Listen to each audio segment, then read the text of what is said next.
Sekarang ini ada satu fenomena. Apa itu?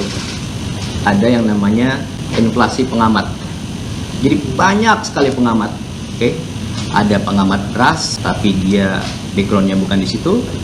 Ada pengamat militer, ada pengamat luar negeri, dan pengamat-pengamat itu datanya tidak sesuai fakta, datanya keliru. Sebagian besar pengamat-pengamat itu adalah pengamat-pengamat yang sejak dulu sudah berusaha mempengaruhi warga, membentuk opini publik.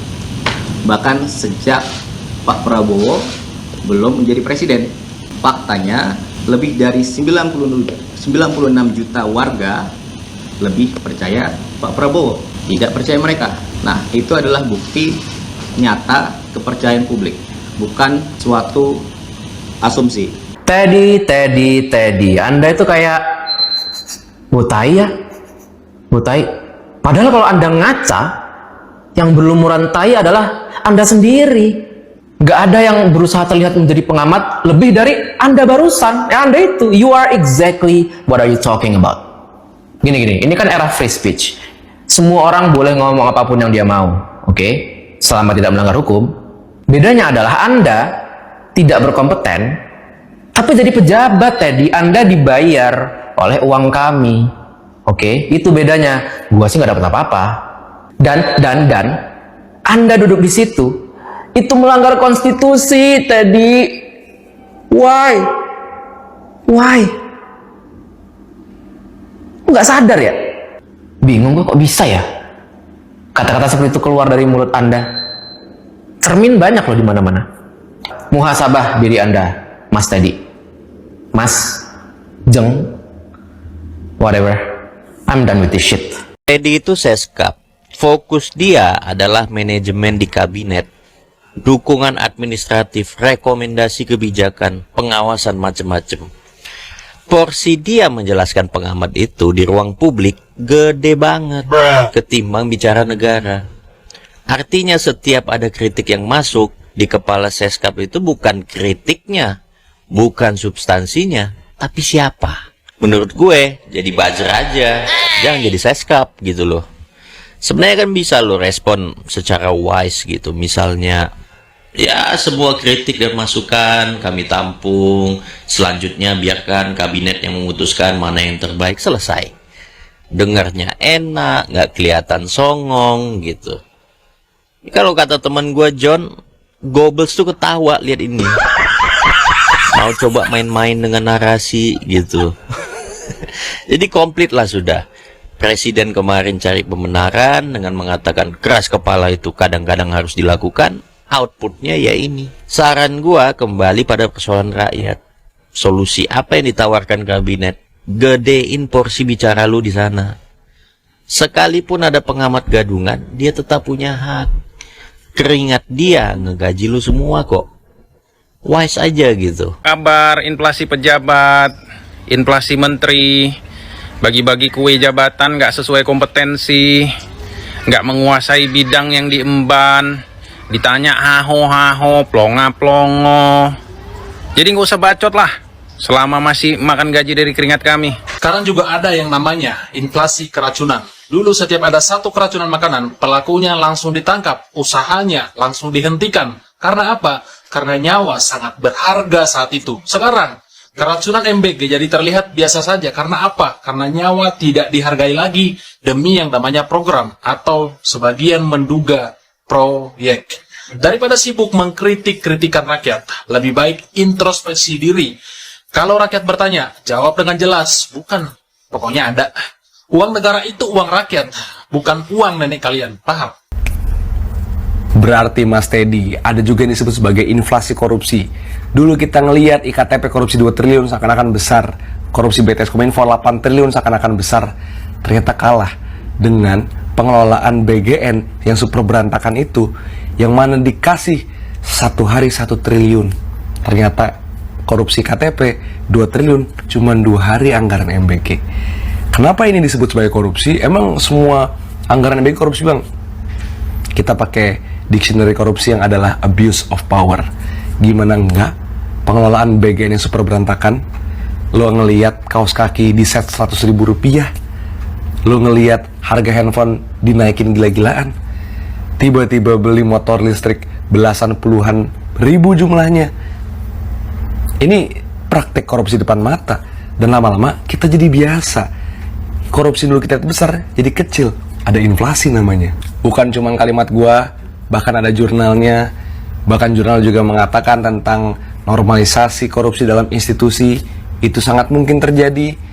Lagi-lagi, korupsi di negeri ini lama-lama jadi normal, lama-lama jadi berita yang as usual, jadi hari-hari aja.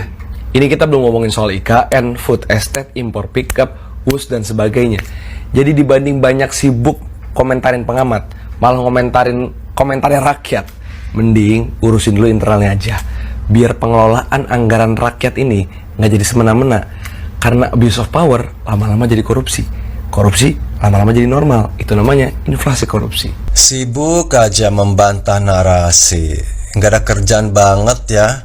Jadi pemerintah sibuknya hanya mengamati pengamat, bukan kerja. Kalau orang kerja nggak peduli apa kata orang, mau narasi, mau chaos atau kagak. Buktinya kan semua baik-baik saja. Ya baik-baik karena BBM tidak naikin, baik-baikin rakyat. Tapi harga-harga lain naik, kan kecolongan juga. Ya rupiah melemah. Jadi mau nggak mau harga-harga lain naik. Dari telur, susu, beras. Kita hanya mendianggap baik, hanya menunda masalah. Ini benar-benar propaganda kebaikan yang sangat tidak bertanggung jawab. Semua baik-baik aja, tenang, tenang, tenang. Kita hanya menunda masalah sampai akhir tahun, kalau masih bertahan. Nanti Januari 2027 barulah itu udah nggak bisa nahan lagi. Menurut saya jangan terlalu pede kita ngomong baik-baik aja, jangan sekali. Itu sangat tidak bijak ya, sangat tidak. Kita nggak tahu hari esok seperti apa. Kita mendingan low profile aja, jangan menantang. Tuh kan baik-baik aja kan, terkendali ya, iyalah disuntik subsidi. Itu kan semua orang juga bisa kayak gitu, istilahnya ngutang. Tapi kalau bijaksana kita harusnya kan naikin setiap bulan 500 perak non subsidi agar rakyat terlatih. Kami mendingan punya harga stabil, naik tapi stabil, dibandingkan sekarang semua harga liar. Karena meskipun BBM tidak dinaikkan, kan rupiah semakin melemah. $1 udah 17.100. $1 Singapura udah 13.400. Jadi rupiah semakin tidak punya nilai dan harga bahan-bahan pokok udah naik. Baik kan, BBM gak naik kan, ya semua yang lain naik. Gimana? Dan naiknya liar. Tapi kalau kita naikin pelan-pelan BBM, kita bisa menstabilkan harga yang lain. Meskipun naik stabil, nggak suka-suka naik 70, 30, 100%, kan jadi gila. Jangan terlalu pede. Buktikan kan, buktikan. Emang ada kaos, ada chaos. Ada kan, nggak ada kan? Kalau ada gimana, kan malu. Janganlah terlalu pede lah. Ini orang-orang terlalu percaya diri ya. Narsis gitu. Orang-orang yang narsis menurut saya ada sakit jiwa. Amerika aja bisa berubah keadaan seketika kok. Iran aja bisa berubah keadaan seketika kok. Banyak negara-negara Timur Tengah yang kaya raya bisa berubah seketika. Kita bisa berubah seketika. Ini cuma ditahan doang. Harusnya bijaksana, jangan menantang. Dan jangan dianggap paling baik. Justru orang-orang yang mau dianggap paling baik adalah orang jahat, karena mereka tidak pernah mengakui kelemahan. Itu orang jahat loh. Orang rendah hati adalah orang yang mengakui kelemahan dan kesalahan. Tapi orang yang sombong congkak, yang merasa paling benar, paling baik, adalah orang jahat. Itu menurut saya.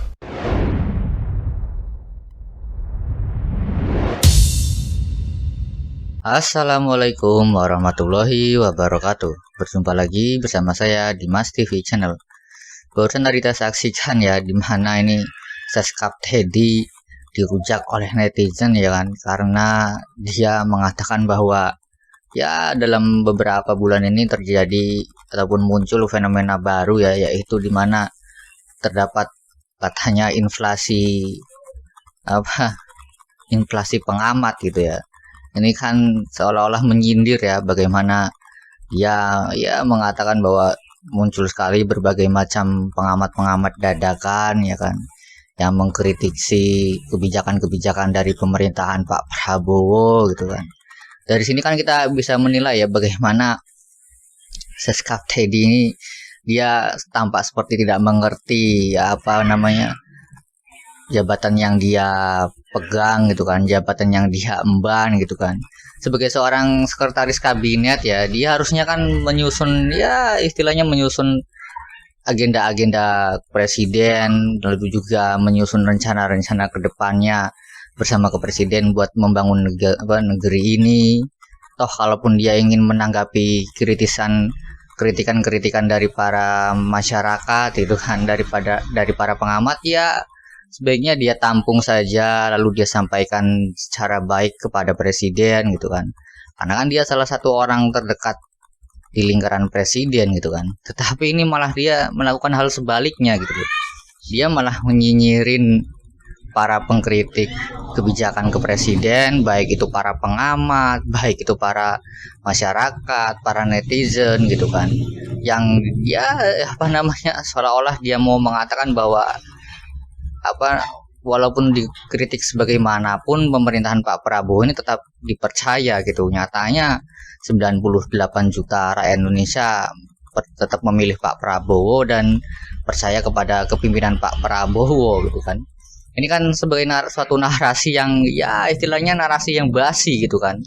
Pemerintah orang-orang di pemerintahan ini selalu saja mengatakan bahwa masyarakat itu percaya kepada Pak Prabowo. Tetapi kalau kita bisa melihat ya dari berbagai lembaga survei yang beberapa bulan terakhir dikeluarkan, ini kemerosotannya sangat jauh sekali. Tingkat kepercayaan masyarakat kepada pemerintahan Pak Prabowo ini semakin hari semakin turun ya kan, karena ya itu tadi gitu loh, terlalu banyak omon-omon dan cara menyikapi suatu kritikan itu sangat bertolak belakang apa yang diharapkan oleh masyarakat itu ya. Salah satunya Seskap Teddy ini, sebagai seorang Seskap dia malah nyinyirin dan menganggap bahwa suatu orang-orang yang mengkritik itu adalah suatu anomali ya, suatu fenomena yang dimana dia mengatakan bahwa terjadinya inflasi pendapat gitu kan, inflasi pengamat gitu kan. Ini kan aneh sekali. Ini jadi kelihatan sekali lah bahwa sebenarnya ya rezim pemerintahan Pak Prabowo ini memang benar-benar anti kritik gitu ya, sangat alergi sekali terhadap kritikan gitu kan. Dan ya nyatanya sudah ada dua contoh, yaitu Pak Prabowo sendiri dan ini Seskapnya yang mengatakan dan juga menyindir-nyindir soal pengamat-pengamat gitu kan, yang dimana Pak Prabowo kan seringkali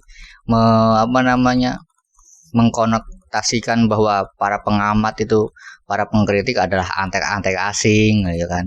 Lalu ini Seskapnya sendiri mengatakan bahwa para pengamat ini adalah suatu hal yang munculnya pengamat-pengamat dadakan ya kan, sehingga dia menyebutnya inflasi pengamat gitu loh. Orang-orang yang nggak kompeten membicarakan tentang tentang pengamatan soal beras, lalu tiba-tiba muncul adanya pengamat-pengamat baru yang tiba-tiba muncul ke permukaan gitu kan. Tetapi kan dia nggak sadar gitu ya, dia juga sebenarnya sedang membicarakan dirinya sendiri gitu loh, bahwa ya kita tahu gitu loh, sebagai seorang Seskap kan banyak sekali masalahnya ya, apalagi di dalam jabatannya itu sudah banyak sekali para hukum tata negara yang memprotes ya, bahwa jelas-jelas Seskap Teddy ini melanggar undang-undang itu loh. Jabatan yang dia emban itu secara tidak langsung ya tidak sah, karena dia masih berkaitan dengan TNI gitu kan. Sedangkan sebagai seorang Seskap tuh ya harusnya jika ingin menjadi Seskap ya harus keluar dulu ataupun berhenti dulu sebagai tentara negara Indonesia gitu loh. Harusnya berhenti dulu menjadi publik, lalu baru bisa menjabat sebagai Seskap. Kalau ini kan enggak, dia menjabat sebagai 2 jabatan gitu loh. Dia sekaligus TNI, sekaligus menjadi Seskap gitu kan. Dari situ saja kan hal ini kan sudah sangat lama sekali dibahas gitu loh. Dan sudah berbagai macam para pakar hukum tata negara yang membahas bahwa posisi Seskap Teddy ini secara tidak langsung ya tidak sah gitu, karena dia melanggar berbagai macam aturan gitu kan. Tetapi ya kita bisa melihat lah bagaimana ketidaksadaran itu akhirnya membawa dia kepada jurang kehancuran ya kan, mana dia akhirnya dirujak netizen ya kan, karena ya itu tadi nyinyirannya soal para pengamat itu tadi gitu loh. Ini kan sangat memperlihatkan bahwa pemerintahan Pak Prabowo ini ternyata pemerintahannya benar-benar yang anti kritik, sangat alergi sekali kepada para pengamat, kepada para pengkritik gitu kan. Selalu saja gitu dinyinyirin gitu kan, selalu saja dimaknai ataupun dikonotasikan dengan hal-hal yang negatif gitu loh. Padahal kan kalau kita bisa melihat ya sebenarnya ya para pengamat itu pun memberikan kritikan dan juga masukan itu ya karena kepeduliannya kepada negara ini, kepeduliannya kepada rezim Pak Prabowo gitu loh. Kan nggak mungkin lah kalau kita nggak peduli kepada seseorang ataupun kepada sesuatu itu kita mau membuang-buang energi buat memprotes ataupun mengkritik gitu kan.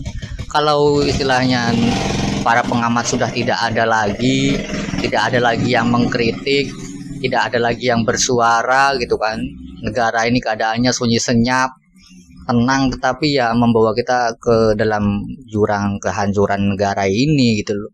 Dengan adanya para pengamat ini kita harusnya semakin bersyukur lah bahwa ternyata demokrasi masih ada rasa-rasa demokrasi di negara kita ini, masih bisa kita berbicara secara bebas gitu kan, baik itu maupun entah itu dia statusnya sebagai benar-benar seorang pengamat profesional ataupun sebagai seorang masyarakat biasa, ya dia berhak menyuarakan pendapatnya, dia berhak menyuarakan keresahannya tentang kepemimpinan Pak Prabowo gitu kan. Dan lagi pula sudah banyak kok kita melihat bagaimana orang-orang netizen yang mengkritik Pak Prabowo itu ya ternyata ya orang-orang yang memilih Pak Prabowo juga gitu kan. Ini kan secara tidak langsung kan harusnya menyadarkan Pak Prabowo ya bahwa para pengkritik itu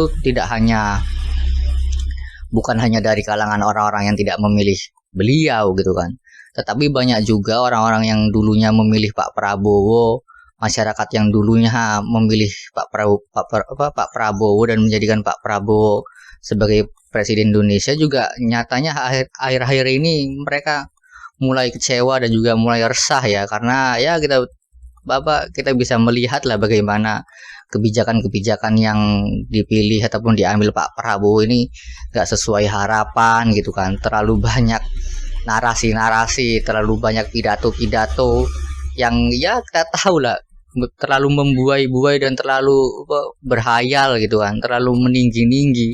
Padahal kenyataannya ya gak seperti apa yang dibayangkan dan juga gak seperti apa yang diucapkan gitu loh. Bagaimana ya pelaksanaan MBG ya kan, yang katanya buat mensejahterakan ataupun mencerdaskan IQ anak Indonesia, nyata-nyatanya malah menjadi ladang korupsi, malah menjadi sumber masalah gitu kan.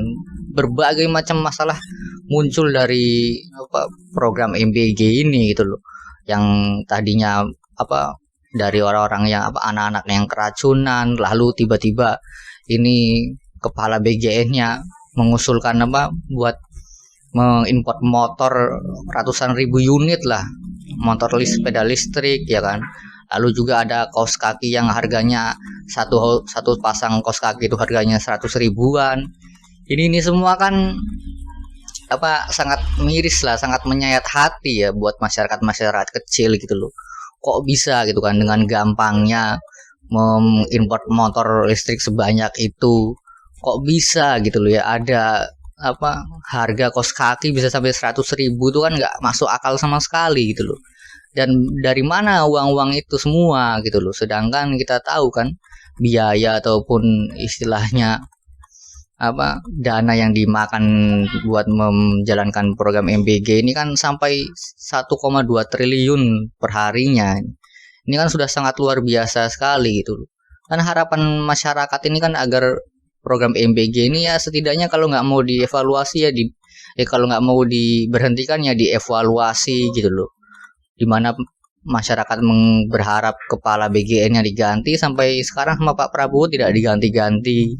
Bagaimana masyarakat mengharapkan bahwa Kapolri itu segera diganti, ya sampai saat ini tidak diganti-ganti. Banyak sekali lah kekecewaan masyarakat kita ini ya, masyarakat menengah ke bawah dan juga menengah ke atas. Harapan-harapan yang ditumpukan kepada Pak Prabowo, dan Pak Prabowo malah melakukan hal yang sebaliknya, dan itu membuat masyarakat sangat kecewa sekali gitu loh. Dan jadi wajar saja jika semakin hari semakin banyak orang yang mendadak menjadi pengamat ya, masyarakat yang tiba-tiba menyuarakan pendapatnya ya karena berbagai macam kekecewaan yang mereka rasakan terhadap kepemimpinan Pak Prabowo gitu. Dan sebagai seorang seskap ya, seskap tadi harusnya meresponnya nggak seperti itulah. Harusnya bisa lebih bijaksana dan juga lebih wise lagi dalam menyikapi kritikan dan juga masukan-masukan dari masyarakat dan juga para netizen gitu kan. Dan bagaimana menurut pendapat kalian ya soal respon Seskap tadi ya yang nyinyirin para pengamat ya dengan menyebutkan inflasi pengamat katanya? Silakan tulis komentar kalian di kolom komentar. Wassalamualaikum warahmatullahi wabarakatuh.